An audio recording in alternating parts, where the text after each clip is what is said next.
नमस्कार, स्वागत है स्टडी विद आर के गौतम यूट्यूब चैनल में। आज देखेंगे आदिकाल के महत्वपूर्ण प्रश्न जो जूनियर शिक्षक भर्ती के लिए महत्वपूर्ण होंगे। तो शुरू करते हैं। पहला प्रश्न है, सहजयान के प्रवर्तक कौन हैं? सरहप्पा, सबरपा, लईपा या कंडप्पा? तो इसका आंसर है सहजयान के प्रवर्तक कौन है? सरहप्पा हैं। अगला प्रश्न है, संदेश रासक के रचयिता कौन है? अमीर खुसरो, अब्दुल रहमान, लक्ष्मीधर, हेमचंद? तो इसका आंसर है अब्दुल रहमान। अगला प्रश्न है, बौद्ध गान और दोहा का संपादन किसने किया था? हरिप्रसाद शास्त्री, राहुल सांकृत्यायन, सूर्यकांत शास्त्री या प्रबोध चंद्र बागची? तो इसका आंसर है हरिप्रसाद शास्त्री। परमाल रासो काव्य कृति के लेखक कौन हैं? नल सिंह भट्ट, जगनिक, हेमचंद या सारंगधर? तो इसका आंसर है जगनिक। परमाल रासो ग्रंथ के लेखक जगनिक हैं। अगला प्रश्न है, आलाखंड का दूसरा नाम क्या है? आलाखंड का दूसरा नाम क्या है?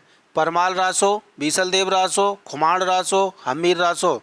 तो इसका आंसर है परमाल रासो। अगला प्रश्न है, पंडित चंद्रधर शर्मा गुलेरी ने किसको पुरानी हिंदी का प्रथम कवि स्वीकार किया है? सरहप्पा को, स्वयंभू को, राजा मुंज को या पुष्पदंत को? तो इसका आंसर है राजा मुंज को चंद्रधर शर्मा गुलेरी ने पुरानी हिंदी का प्रथम कवि माना है। अगला प्रश्न है, हिंदी कवियों का प्रथम वृत्त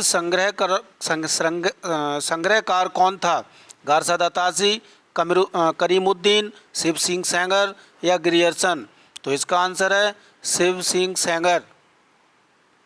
अगला प्रश्न है, modern vernacular literature of Hindustan में वर्णित कवियों की संख्या कितनी है? 953, 952, 692 या 1000?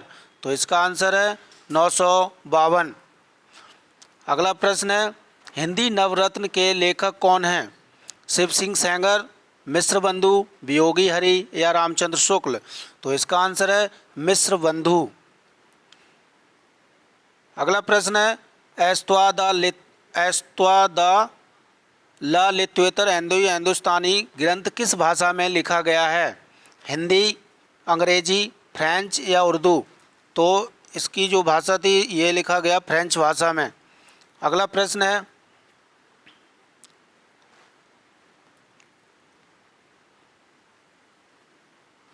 आचार्य रामचंद्र शुक्ल कृत हिंदी साहित्य का इतिहास का प्रकाशन वर्ष क्या है? 1917, 1918, 1919 या फिर 1929? तो इसका आंसर है 1929। अगला प्रश्न है, हिंदी साहित्य के आदिकाल को प्रारंभिक काल नाम से अभिहित किया? मिश्र बंधु ने या ग्रियर्सन ने या गारसादा तासी ने या शिव सिंह सेंगर ने? तो इसका आंसर है मिश्र बंधु ने। अगला प्रश्न है, हिंदी साहित्य के आदिकाल को सिद्ध सामंत काल युग किसने कहा? विश्वनाथ प्रसाद मिश्र, पंडित हजारी प्रसाद द्विवेदी या डॉक्टर रमाशंकर शुक्ल रसाल या महापंडित राहुल सांकृत्यायन? तो इसका आंसर है राहुल सांकृत्यायन। अगला प्रश्न है, चर्यापद के रचयिता कौन हैं? सरहप्पा, लुईपा, सबरपा या डोम्बिपा? तो इसका आंसर है सबरपा। अगला प्रश्न है, पुष्प को हिंदी का प्रथम कवि किसने माना? शिव सिंह सेंगर ने, मिश्र बंधु ने या राहुल सांकृत्यायन ने या हजारी प्रसाद द्विवेदी ने? तो इसका आंसर है शिव सिंह सेंगर ने पुष्पदंत को हिंदी का प्रथम कवि माना। अगला प्रश्न है, आदिकाल को चारण काल किसने कहा? डॉक्टर नगेंद्र ने या रामचंद्र शुक्ल ने या राम कुमार वर्मा ने या मिश्र बंधुओं ने? तो इसका आंसर है राम कुमार वर्मा ने। अगला प्रश्न है, शुक्ल जी ने आदिकाल का क्या नामकरण रखा? वर्तमान काल, आधुनिक काल, गद्य काल या इनमें से कोई नहीं? तो इसका आंसर है गद्य काल। अगला प्रश्न है, हिंदी की प्रथम रचना श्रावकाचार के रचयिता कौन है? सबरपा और चरपटनाथ, देवसेन या लुईपा? तो इसका आंसर है देवसेन। श्रावकाचार के लेखक देवसेन हैं। अगला प्रश्न, अपभ्रंश के प्रथम महाकवि कौन थे? हेमचंद, स्वयंभू या राम सिंह या सोम प्रभु सूरी? तो इसका आंसर है अपभ्रंश के प्रथम महाकवि स्वयंभू थे। अगला प्रश्न, आदिकालीन काव्य में किस काव्य प्रवृत्ति का अभाव है? भक्ति का, श्रृंगार का, या प्रकृति चित्रण का, या राष्ट्रीय चेतना का? तो इसका आंसर है राष्ट्रीय चेतना का। अगला प्रश्न है, आदिकाल को बीज वपन काल किसने कहा? महावीर प्रसाद द्विवेदी ने, हजारी प्रसाद द्विवेदी ने, या लक्ष्मी सागर वार्ष्णेय ने, या रामकुमार वर्मा ने? तो इसका आंसर है महावीर प्रसाद द्विवेदी ने आदिकाल को बीज वपन काल कहा।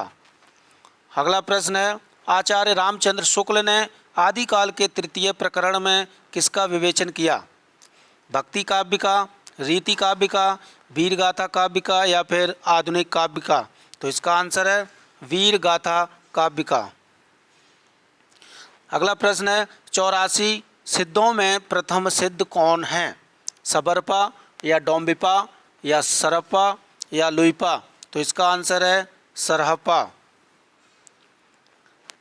अगला प्रश्न है, आदिकाल में चरित काव्य सर्वाधिक किस साहित्य में रचे गए हैं? आदिकाल में रचित काव्य सर्वाधिक किस साहित्य में रचे गए हैं? जैन साहित्य में, या सिद्ध साहित्य में, या फिर नाथ साहित्य में, या रासो साहित्य में? तो इसका आंसर है जैन साहित्य में। अगला प्रश्न, सिद्ध कवियों की प्रतीकात्मक भाषा को क्या कहा जाता है? तो अपभ्रंश, या फिर प्राकृत, या सांध्य भाषा, या खिचड़ी भाषा, या सदुक्कड़ी भाषा? तो इसका आंसर है खिचड़ी भाषा या सदुक्कड़ी भाषा कहा जाता है। अगला प्रश्न, गोरी सोवे सेज पर मुख पे डारे केस, इस पंक्ति के लेखक कौन है? स्वयंभू, विद्यापति, अमीर खुसरो, या हेमचंद? तो इन पंक्ति के लेखक अमीर खुसरो हैं। अगला प्रश्न, बुद्धि रासो काव्य है वीर काव्य, चरित काव्य, या महाकाव्य, या प्रेम काव्य? तो इसका आंसर है प्रेम काव्य। अगला प्रश्न है, सिद्ध एवं नाथ कवियों से सर्वाधिक कौन प्रभावित है? सिद्ध एवं नाथ कवियों से सर्वाधिक कौन प्रभावित है? कबीर, जायसी, सूर, या तुलसी? तो इसका आंसर है कबीरदास। अगला प्रश्न, अमीर खुसरो को अवधी का प्रथम कवि किसने माना? अमीर खुसरो को अवधी का प्रथम कवि किसने माना? मिश्र बंधुओं ने, रामचंद्र शुक्ल ने, रामकुमार वर्मा ने, या नामवर सिंह ने? तो इसका आंसर है रामकुमार वर्मा ने। तो ये थे 30 महत्वपूर्ण आदिकाल के प्रश्न अच्छे लगे हों तो लाइक और सब्सक्राइब जरूर करें। Thank you.